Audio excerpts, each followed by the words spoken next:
Let's talk differences in recruiting styles. As we talked at the open of this episode of the typical Vince look, and then Vince always recruiting those larger than life bodybuilder style physique talent. And then after the heart issues of Hunter and the emergence of NXT 2.0's recruiting style, the transition into all athletes and outside performers, and not really trying to go into the independent wrestling talent pool. Yeah. Would you say it's important to have a balance of both? The top level wrestlers who are not only who are generally probably there to help the less experienced athletes learn along the way. Yeah. Look, you have very few Kevin Owens of the world, very few Sami Zayns of the world that are so good on the independent circuit and then come here and are so good here too. There's not a whole lot of guys that do that. And so kudos to those guys that do. Look, I think when it comes to recruiting, I think Vince has been doing that as far as JR being working back there. They've always tried to get athletes that were already kind of set in stone. But then, to your point, they would just change their names. But it's funny. What are they going to do with Gable Stevenson? You know what I mean? Mm-hmm. Will they change his name? Like that's to me, that's crazy. If he would sign medalist. It over, that's crazy. But. You know, I think the recruiting is kind of the same. I know Hunter's more likely to grab a guy who may have some wrestling experience, and Vince may grab a guy who just looks phenomenal. But I think they're you can't be too far apart. You're not gonna you bring that guy in, Quincy in, for the entertainment value, and you bring another guy in who's a great wrestler. And so I think recruiting, you get what you get, or you get what you want and see what you got. You know what I mean? And then if none of those pan out, you got to scoop up some more.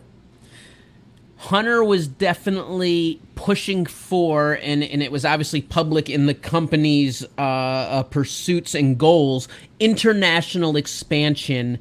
And there was a time that after the UKPC was formed that heavy influence was being put on the expansion of opening international performance centers. Yeah. COVID came through the world and shut that down. Yeah. Do you think the world has changed permanently at this case, or now as the world is opening up, are we going to see Hunter go back to that philosophy, or do you think just business has changed that we may be some years away from going that way? You know, maybe we are years away because look, international politics aren't growing great in the world either. And so the pandemic did shut that down a little bit. Look, one time Hunter's vision was to have the WWE Network be a one-stop shop for everything wrestling and have every wrestling on there and buy everybody's libraries. And so I think he still has expansion on his mind. I think he will still want to do a performance center in, say, India, want to do a performance center in Mexico. You know what I mean? And you plot out, where am I going to try to get the next superstar from, and could I grab an Indian who is already maybe famous with 1 billion people? You know what I mean? So how can I utilize those? I think he's gonna do that. But to your point, I think it's gonna take some time. And look, that's one thing that Hunter's always been great about is I have a vision, but I understand it's not going to happen today. It may take a few years even, and so. I think you'll see pop-up PCs pop up around the globe in the future. Will we see a return of more independent wrestlers be invited to tryouts? The last 2 tryouts that have been announced publicly were meant for college athletes and people without wrestling experience. Do you think this is something that continues as a tryout style, and then they additionally add wrestler tryouts, or do you think the tryouts will blend and merge both again? I feel like they should blend. I feel like it should blend and merge again. Look, I think if you don't take anybody with wrestling experience, you're cutting out a great deal of people that might be good for you. You know what I mean? That even if you don't use them as a top guy, you might utilize them on your roster somehow. What we talked about Quincy a little while ago, Quincy Elliott. So I just think crud, hit the gong. Oh, we're taking multiple hits today because the I know, I'm mind sorry. is kerfuffled. It's kerfuffled. I don't even know what we were talking about. That's a William Regal word right there, kerfuffle. I love Regal. Everyone does. What were we talking about? We're talking about independent wrestlers' presence in the recruiting and tryouts. Surely they'll start taking them back because, again, you just cut out.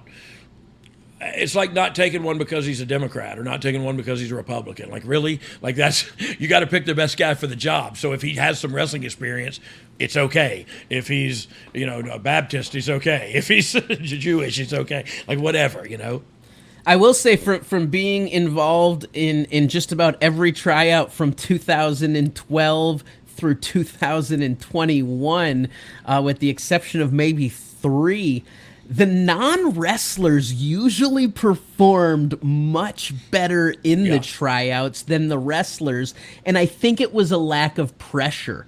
Whereas the athletes were going into there and having an experience that they'd remember for a lifetime, where the stakes were much higher for the independent wrestler who thought, this is my one and only chance and I can't blow it. And then by thinking that, they almost became a shell of themselves as a performer and Get forgot. inside your head. Yeah, and forgot what brought them the opportunity in the first place, being larger than life, charismatic, energetic, and interesting to watch, look at, and see. And I love, they go like, oh, well, wait till the match. And then they do 500 things in 5 minutes. And you go like, wow, that was horrible. But at least you have some wrestling experience. You got to do all your flips and flops and flies. Brought up a lot of the new names that NXT 2.0 threw out there. I have a feeling you don't necessarily tune into the network to watch Level Up, but I'm curious if a clip from last week made it across your social feed. Did you see the ring entrance of Quincy Elliott before his match against Zion Quinn? No, I did not, but I have seen. Comes out on a scooter bouncing. Oh, you know what? I did see it. I take it back. I did see it. What I was thinking of was I saw him and Nikita Lyons doing like a backstage Instagram backstage or something before a live event. At a live event, at one of the coconut shows. And look, I remember when that kid came in, man. He wanted to be a wrestler, and he was trying hard, and he didn't mind going out on a limb and trying different things, and more power to him, man. I love seeing him on there. Even at his tryout, I remember him coming out in his Missy Elliott-like outfit, and it was amazing. I mean, he was all eyes on him, and for sure. When trying to recruit talent, it's one of those things that you look for, that magical X factor and magnetic attraction that, as an audience member or fan, makes me want to see more. And look, that guy, you can look at him. He does not look like a professional wrestler. He does not look like but he brings something to the table, excuse me, that not only keeps me interested, it's kept him employed. And while some people came who were in better shape and who could wrestle better than him, they didn't bring to the table what he brought to the table. And that was like a fierce boldness of, I'm going to get your attention and keep it. And that he did, you know what I mean? And he still does it to this day. So kudos for him, man. Let's talk